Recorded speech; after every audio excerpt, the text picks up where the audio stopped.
So, this episode of Aldnoah.Zero Season 2. The Fraud Princess is having a mental breakdown. Slaine is having a mental breakdown.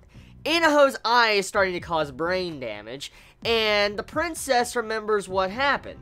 So, shit's going down in this episode, straight up. And at the end of the day, no team won this week on this episode of Aldnoah.Zero.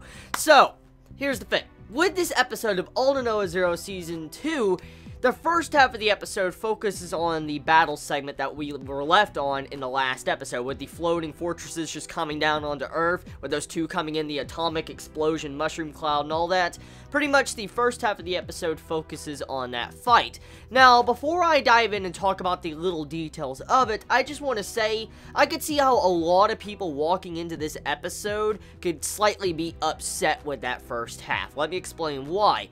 So, the first half of the episode is a fight, and as you know, there's a bunch of counts there, fortresses there. I mean, you just have this large-ass army invasion on Earth in this little area, and Inaho and everybody's there, all of our important main characters. Well, at the end of the day, at the end of this episode, no important character dies or anything really bad happens when it came to the first half of the episode, which I could see how it could upset a couple of watchers when it came to this episode, because the last episode left us on such a colossal cliffhanger that gave us all those Aldnoah.Zero vibes, and you would expect something very bad to happen in the middle of this fight, but the only thing we got to see was fodder death. That's what we had to see in the first half. So, I could see how some could complain. I personally like the music and stuff, the way it was done, but I could see why some would probably not like that first half of the episode. Now, the second half of the episode, however, damn, that ending. So, anyways, let's get back into the first half before I move into the second half. So, the first half, we have these counts going around. We have the invisible count, you have the lightning count, and then you have the duplication count.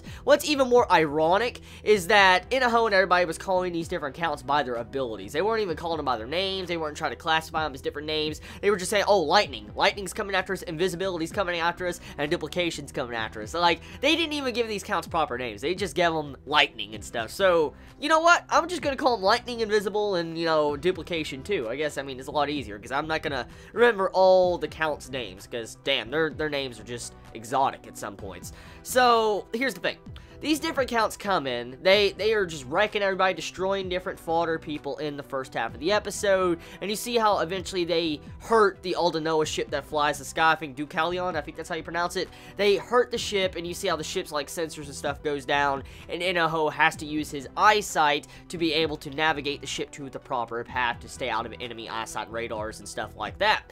So, the first half is just set up and finishing up the battle, and it was a little bit intense. It had a lack of action, which is quite shocking. I expected to have an action-orientated episode since the last week's episode ended on such a cliffhanger like that. So, kind of shocking to see how this episode didn't have that much action. Now, that doesn't mean it's a bad episode, just shocking.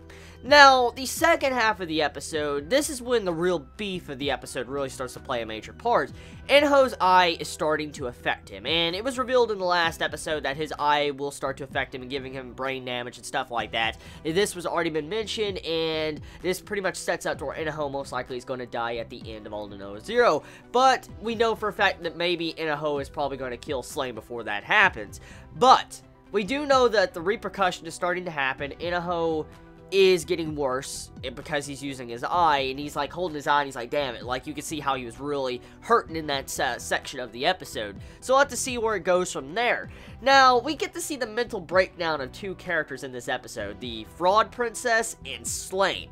And here is the funny thing, okay? I saw a couple of Chibits these past couple of weeks saying that Slaine wasn't slightly insane. I saw a couple of Chibits saying that, and I could see why some would say that, but it's quite obvious after this episode that Slaine and the Fraud Princess are insane. They're nuts. They're just like, they're freaking nuts, because Slaine is just, I shouldn't even have to dive into why Slaine is slightly going insane. I shouldn't. It's very obvious from the different patterns and different ways he's presented himself in these past couple episodes, along with the Fraud Princess. With this episode, she acted like she wanted to kill her sister. Like, when is Slaine-sama going to give up that love for the princess? My sister, my Ane-sama. And, you know, she was acting all creepy and crying. I mean, God. She looked like a straight-up psychopath the way she was starting to look. So, I'm willing to bet if the princess would have been in there, I'm willing to bet that the Fraud Princess would have killed her. Like, she would have straight up killed her sister.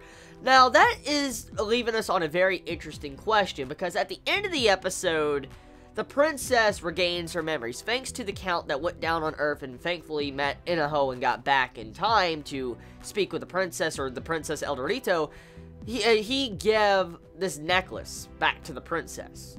And as soon as she saw this necklace, all these memories in her mind from Season 1 popped up into her brain, and she's like, oh yeah, all this happened, and then we left on that type of cliffhanger. So we can assume the princess is going to probably react poorly. I mean, Slain and, you know, her's gonna probably have a very good relationship because, I mean, as I've already stated, Slain's already perceived as a monster in these past couple episodes for the entirety of Season 2, and to see how her sister also is in the way she was trying to act and most likely going to try to kill her own sister, something really bad is going to happen in these next couple episodes, so we'll have to see where it goes from there. But overall, a very standard episode of Aldnoah.Zero Season 2 this week. Tell me your thoughts in the comments below. You all have a wonderful day or not, wherever you live. Please be safe. Chibi out.